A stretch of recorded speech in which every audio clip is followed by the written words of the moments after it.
na natin. Okay, number 1, sige. Chantal, pakibasa.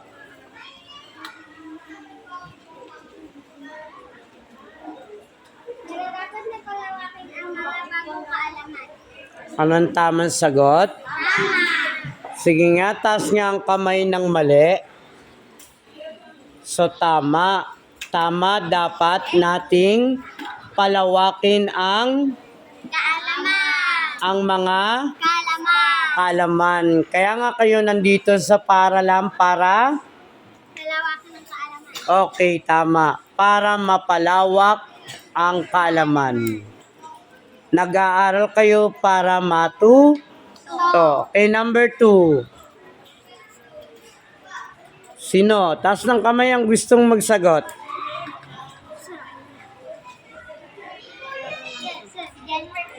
Sir, si Cristel O sige, Cristel.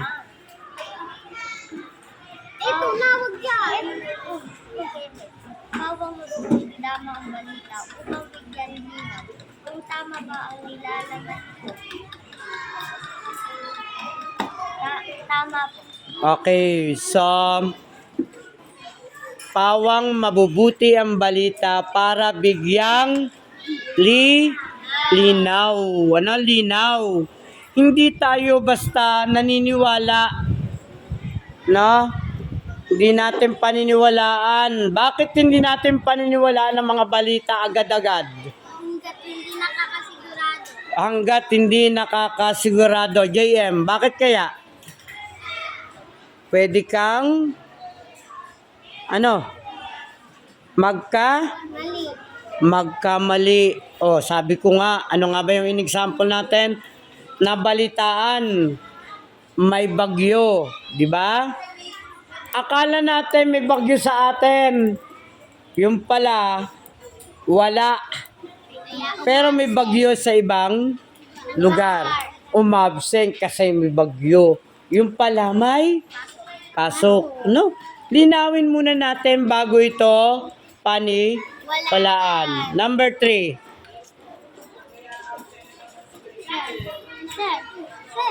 Ha? Ano daw po number? Number 2, tama. O, number 3. Joyce. Tumaas lang pala ang kamay kasi naghihikap.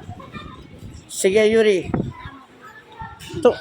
Tumayo ka, basahin mo muna bago mo sabihin yung tama. Sir, pause po. O kahit pause, bilis, sabihin mo bilis. Huwag ka nang mahiya.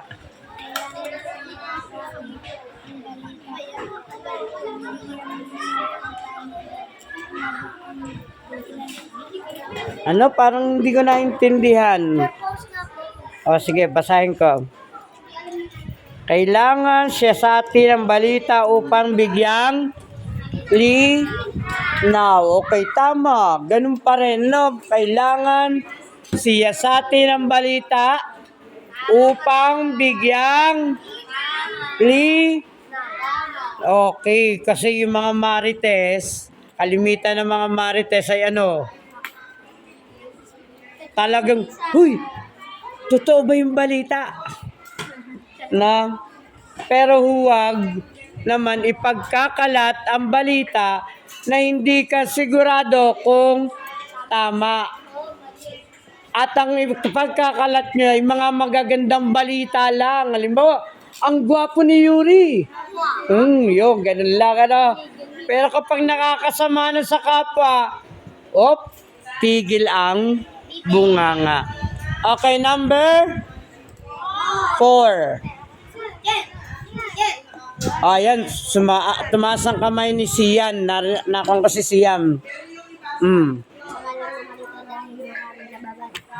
Ano sabi? Tama lang na malito dahil okay. Anong sagot? Mali! Ano? Mali. Okay. Kahit maraming nababasa, siya sa atin pa rin ang binabasa. Okay. Last number. Okay, malimutin. Lumayo-layo pa ako. Yung pala, babalik ko kay malimutin na. Huwag maniwala hanggat hindi napapatunayan na tama o totoo ang mga impormasyon na natama. Okay, taas ang kamay ng mali! Bakit walang tumataas ang kamay? O, itaas ang kamay ng tama.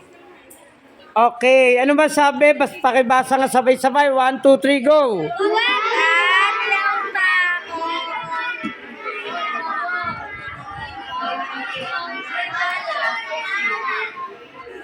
Huwag maniwala hanggang hindi napapatunayan na tama o totoo ang mga impormasyong nakuha o nakalap.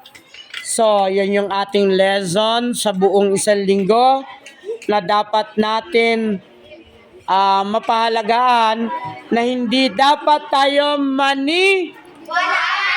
hanggat hindi napapatunayan kung totoo o tama o mali ang mga balita.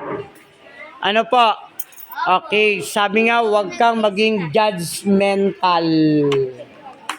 Maniwala lang kayo kung ang sinabi, ay si Kula ang talino. Yun, totoo yun. Ano, matalino ba si Kula? Okay.